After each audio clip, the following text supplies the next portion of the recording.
Alright, I wanted to make this video because it's over 700 murders in Chicago, and the biggest topic is why. Everybody want to know why we having so many murders, and I feel that the black community, I think we talk about the problem entirely too much. We talk about the problem 100% of the time. But, which is needed. We definitely need to know the problem to iron out the solutions. However, in the black community, we never talk about the solutions. Now, every time you spend your money outside your community, you're taking jobs away from your community. You're sending their kids to college. You're giving their kids job opportunities. You're giving that community power. At the same time, you're taking jobs away from your community. Every time you spend your dollar outside your community, you're taking jobs away from your community, and you're taking power away from your community every single time that you spend your money outside your community. Now watch this video. White people get it. Chinese people get it. Everybody else in the world, every other race in the world get it, except for blacks in America. Now take a look at this video. That black people spend 95% of their money with white-owned businesses.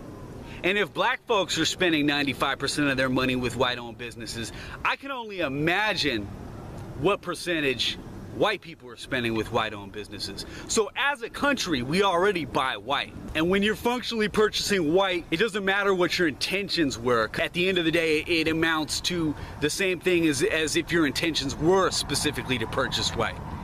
It ends up as white financial empowerment, black financial disempowerment. And when I tell people solutions, they're totally confused. Now, that's what I wanted to talk about today, is solutions in the black community. And of course we got to address the problems. Now, one of the biggest problems is, of course, broken households. And I'll discuss that later in another video. But what I want to discuss in this video is the economic issues in the black community, because I think that's one of the biggest problems in the black community.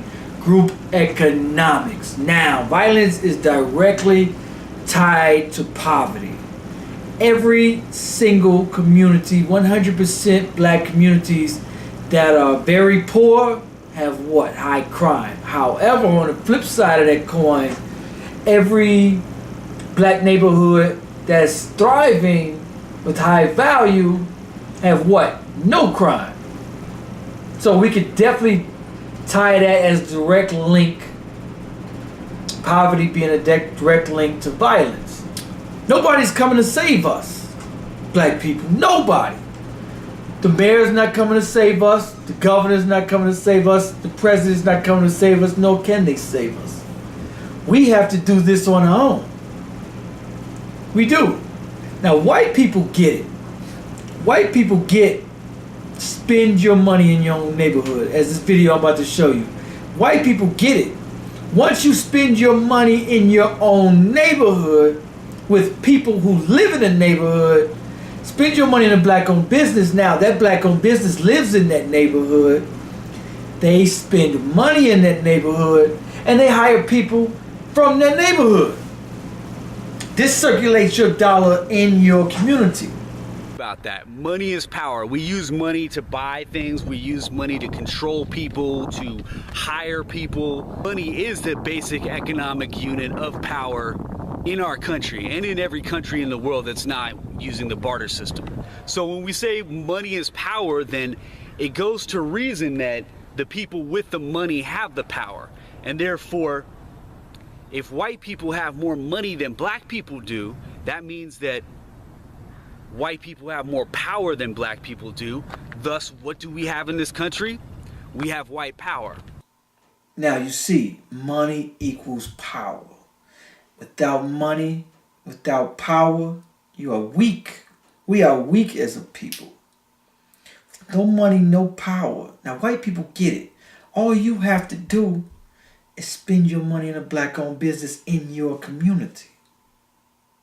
Now, foreign-owned businesses, now I'm not going to get into that just yet, but now I want you to watch what black leaders are telling black people to do. Take a look at this. This march is for thousands of us to say the people must enter the conversation. So we're here by the thousands, and we're going to march today from this area, which is near Lincoln Memorial, to the King Monument to say we want jobs and justice.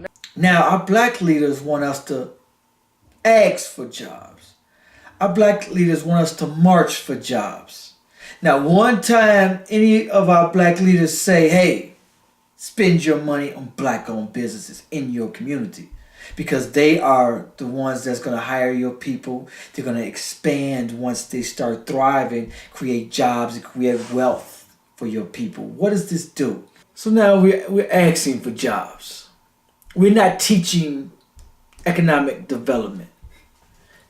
Now, I blame the older generation somewhat because, all right, now, Martin Luther King's era, it was a good era, don't get me wrong, and it worked. Him versus Malcolm, Martin Luther King's message was in peace, and whites and blacks all embraced him. Well, some whites embraced him, and they, allowed him to march all over the world, all over the country.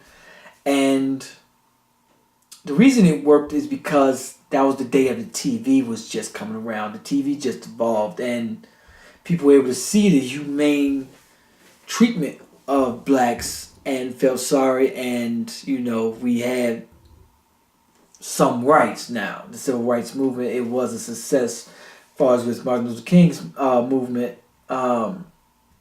is concerned. But their tactics have changed. Now, our tactics have to change. I tell people, spend your money as if your life depends on it. Why? Because your life does depend on it. Say, how does your life depend on it? Okay, even if you have a great job, let's say you make a job, you're making good money, but you spend your money outside your community. You want to go to the great mall way on the other side of somebody else's town. But your businesses are closing. Your black-owned businesses are closing. And now your neighbor down the street doesn't have a job. Now he has to sell drugs to feed his family. And he's in survival mode. He has to survive. He has to feed his family. So what else you expect him to do? So now he has to carry a pistol to protect himself from the drug dealer crap around the corner. And he has to feed his family. So when you go to work, whose house is he plotting on robbing? Yours. Who kids are he looking to harass? And as he's shooting at people, who kids are going to get hit in that crossfire? Ours. Our children. So yes, your life depends on it. Your family's life depends on it. So spend your money in your community as if your life depends on it. Because even if you make it out, your family is still out there. Your brothers, your nieces, your nephews, your children, your family and friends are still in the hood. And they are in direct danger if you don't spend your money in your neighborhood. Thriving black neighborhoods have no crime. Or not as much crime. I say spend your money in your neighborhood with people who put back money into your neighborhood. People who live in your community. Now, the Chinese people don't live in your community. They take your money and take it out of your community. The gas stations are owned by the Arabs and Indians. We even have some hip-hop clothing stores owned by Arabs. We don't even own that. We own the liquor stores are owned by Arabs and everyone else except us. Everybody else is making big money off of us except for who? Us. So a lot of blacks' problem is that a lot of us are not established on our own. And so we're still trying to survive. We're still trying to pull ourselves up. So we have no time to sit around and worry about one another, the one person down the street, person around the corner. We have no time. We're still trying to make it on our own. We're still trying to pull our family. So we spend our entire lives struggling, trying to get up above, hold our head above water, just to survive. So we have to spend our money it has to be 700 children dying We're not some subhuman species. We're not. We're human. And we could turn it around, and we will. But we as a people are lost. If we don't learn economic development, we are going to lose in every single statistic there is. We are never going to make it. Everybody in the world knows this. Everybody else, every other race in the world has figured this out except us. So that's all I want to say. Wake up. Spend your money in your own community. Black owned as much as possible.